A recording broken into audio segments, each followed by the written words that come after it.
express a great deal of anxiety. Again, to whom is he talking? And Ben, are you with us? You don't seem to be since you're on your computer. To whom is he talking? The clergy. Okay, you express a great deal of anxiety over our willingness to break laws. That makes sense? This is certainly a legitimate concern. Look, he's recognizing the opposition. He's conceding, yes, that's a legitimate concern. So some good concession there. Since we so diligently urge people to obey the Supreme Court's decision of 1954 outlawing segregation in the public schools, hey, reminder, it's the law that you integrate. At first glance, it may seem rather paradoxical for us consciously to break laws. One may want to ask, how can you advocate breaking some laws and obeying others? The answer lies in the fact that there are two types of laws, and here he's going to teach. He's going to explain these two types of laws, just and unjust. I would be the first to advocate obeying just laws. One has not only a legal but a moral responsibility to obey just laws. Conversely, one has a moral responsibility to disobey unjust laws. I would agree with St. Augustine that an unjust law is no law at all. St. Augustine would, of course, be a priest of the Catholic faith. So the allusion there, quite nice. Now, what is the difference between the two? How does one determine whether a law is just or unjust? Because I think the fact that we have to wear our seatbelts, that's a just law. Because the purpose of it is what? Safety, to keep people alive. Okay? A just law is a man-made code that squares with the moral law or the law of God. When he's talking about the law of God, what does he probably have in mind? The Ten Commandments. And then in the New Testament, Jesus said there was one law that sort of covers all of those and ups the ante. And what is that? You know, you've heard it.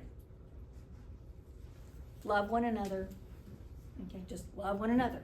Okay, love other people as you love yourself, or even more than you love yourself. And so those are the laws of God.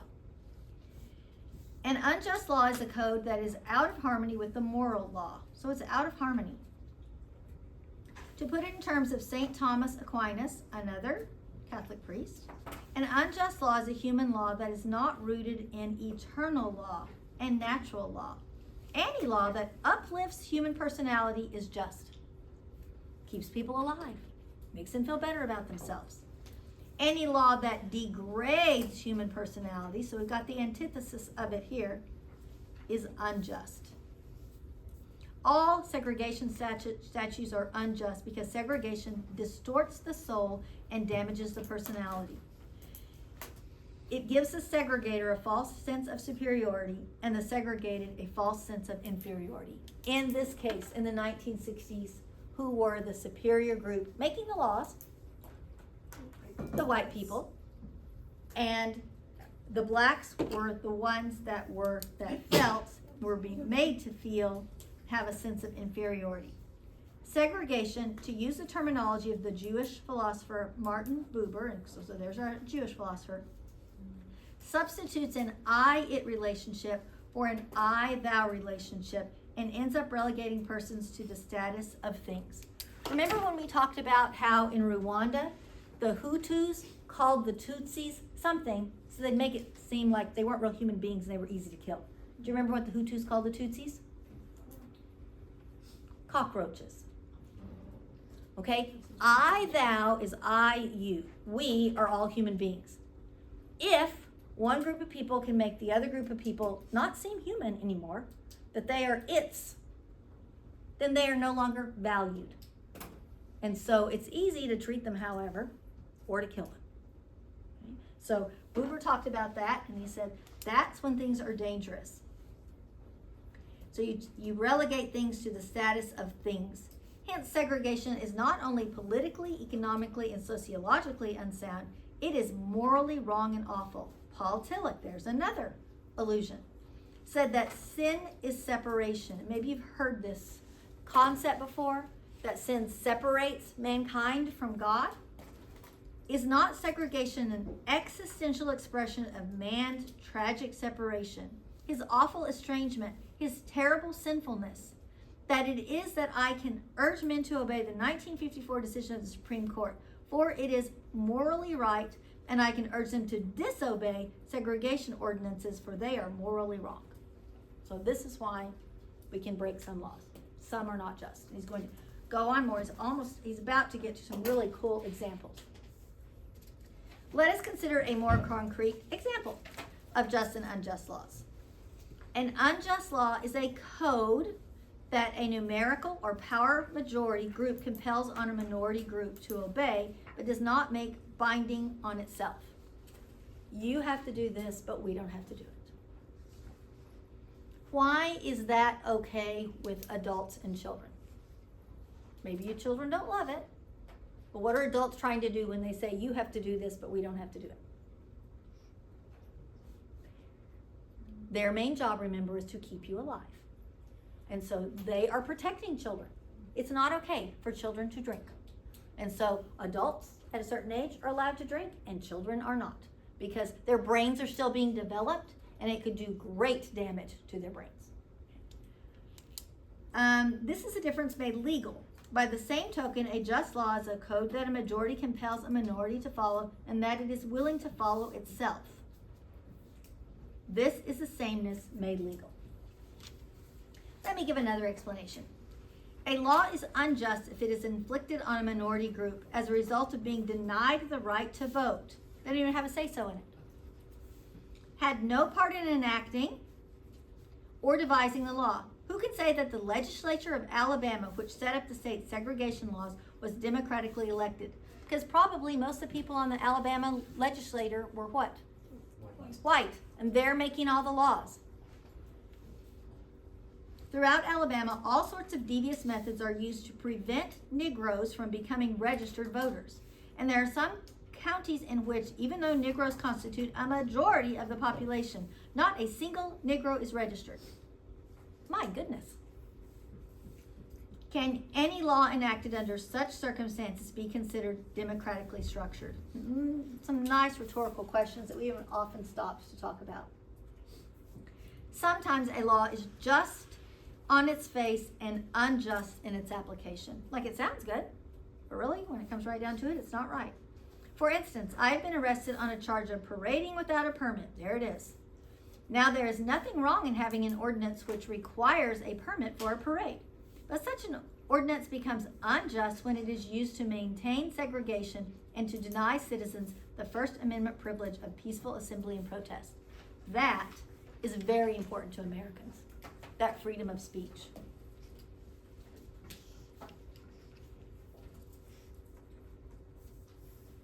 There is a situation now of a young man who was a part of a peaceful protest at Columbia.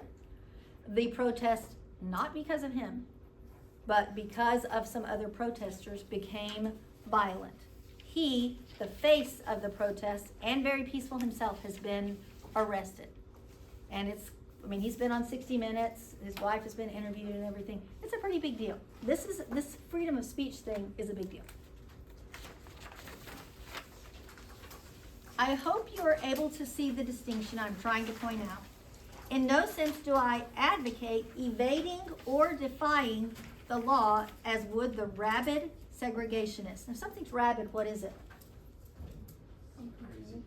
Yeah, it's crazy. It has rabies. And he's saying this rabid segregationist, that would lead to anarchy. What's anarchy? No laws. No laws. Chaos. Let me say it again. I hope you're able to that should say see the distinction I'm trying to point out. In no sense do I advocate evading or defying the law as would the rabid segregationist. That would lead to anarchy. One who breaks an unjust law must do so openly, lovingly, not hatefully as the white mothers did in New Orleans when they were seen on television screaming at children, and with a willingness to accept the penalty. I submit that an individual who breaks a law that conscience tells him is unjust and who willingly accepts the penalty of imprisonment in order to arouse the conscience of the community over its injustice is in reality expressing the highest respect for the law. Okay, so let me demonstrate. So let's say they said there is a law that says you cannot pass over this line, you cannot cross this line. And I think, that's dumb. It's not a just law. I obviously have to get to my students. I need to go home. I need to get to the bathroom, whatever. Okay, and so it's not a just law. So I can be civilly disobedient, or I can be rebelliously disobedient. So I could say, Mr. Manning, that's the dumbest thing I've ever heard. I'm going to dance on your line. I really don't care what you're saying. I'm going to do whatever I want to do. Okay?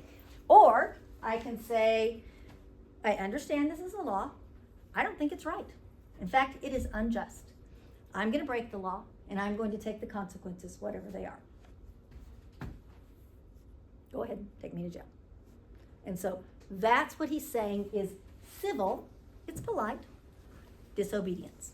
Now he's going to give these great examples of civil disobedience, and I hope some of you recognize some of them. Of course, there's nothing new about this kind of civil disobedience. It was evident sublimely in the refusal of Shadrach, Meshach, and Abednego to obey the laws of Nebuchadnezzar on the ground that a higher moral law was at stake. Do you remember the VeggieTales, Shadrach and Benny? Can anybody tell me the story of Shadrach, Meshach, and Abednego? Anybody remember it, or you're confident enough? It's in Daniel in the Old Testament. And what had happened was that the Israelites had been enslaved. And they had literally found out all the smart young men of the community, and they'd hauled them back to Babylon to use their brains. Okay, they were like, they're accountants or whatever. They did stuff for the government. They were government officials. Daniel was in that group. Shadrach, Meshach, and Abednego were also in that group. Those weren't their original names. Those were the names that the Babylonians had given them. Nebuchadnezzar, who was their king, built a huge statue prompted by people who loved him. And they said the law of the land should be every time the gong goes off, everybody that can hear the gong, everybody in our community should have to bow down to the statue. Okay. Shadrach, Meshach, and Abednego were of the Jewish faith. They were Israelites. And their laws stated that you did not bow down or worship idols. And so when the gong went off, they did not bow down. And they got told on. And so the rule was there's a huge fiery furnace in the bottom of the statue. And if you do not bow down, you're going to get thrown in that fiery furnace and you'll lose your life. Okay? So Shadrach, Meshach, and Abednego were arrested and thrown in the fiery furnace by some guards. And then the guards looked in and they said, oh my gosh, we can see 3 people walking around. Actually, we can see 4 people, and the 4th one has a likeness of a god. And so they said, hey, Nebuchadnezzar, these guys aren't dying in the fire. So Nebuchadnezzar called them back out. So the 3 guys come back out. The 4th is not out. And Nebuchadnezzar says, the God of Shadrach, Meshach, and Abednego is so amazing and so powerful, we should all worship their God. Okay. So they were civilly disobedient. They didn't say, forget you, I'm not, bowing down. They just didn't bow down, and they suffered the consequences because of it. And so it's a great story about a miracle and how they were saved and all of that. But it is an old story of civil disobedience. Now are you thinking back to Shadrach and Benny, and it's all coming back? Did you guys not watch VeggieTales? I didn't know if they were passe now. They're old or whatever. Okay. It was evident sublimely in the refusal of them. Okay, so that's our first example of civil disobedience. It was practiced superbly by the early Christians who were willing to face hungry lions and the excruciating pain of chopping blocks rather than submit unjust laws to the Roman Empire. And if you've seen The Gladiator, not my thing, those kinds of movies, but that idea of people having to go before the lions. To a degree, academic freedom is a reality today because, there he is again, Socrates practiced civil disobedience. In our own nation, the Boston Tea Party represented a massive act of civil disobedience. Why was the Boston Tea Party not a violent act of civil disobedience? No one was hurt. No one died. They didn't have guns there. They dumped the tea, and so that was an economic loss, but there wasn't any violence. That's the thing. We should never forget that everything Adolf Hitler did in Germany was legal. And everything the Hungarian freedom fighters did in Hungary was illegal. Ouch! What Hitler did was what? Legal. So anybody that reads something about Hitler in this time, just like the way we are, like, oh my goodness, just because something is legal doesn't make it what? Right. Okay, so there's the Hitler example. You haul out Hitler, it's like scorched earth. You know, it's a big time example. It was illegal to aid and comfort a Jew in Hitler's Germany. Even so, I am sure that had I lived in Germany at the time, I would have aided and comforted my Jewish brothers. If today I lived in a communist country where certain principles dear to the Christian faith are suppressed, I would openly advocate disobeying the country's anti-religious laws. And especially in the 60s and really in the 70s and 80s, there was so much fear, with the Cold War, about the communist countries. People did not see that those were countries that made different economic decisions than we did. They were places where religious faith wasn't necessarily encouraged, or there weren't freedoms, and so that was seen as a really bad thing. Okay, we're stopping there today. So we have a whopping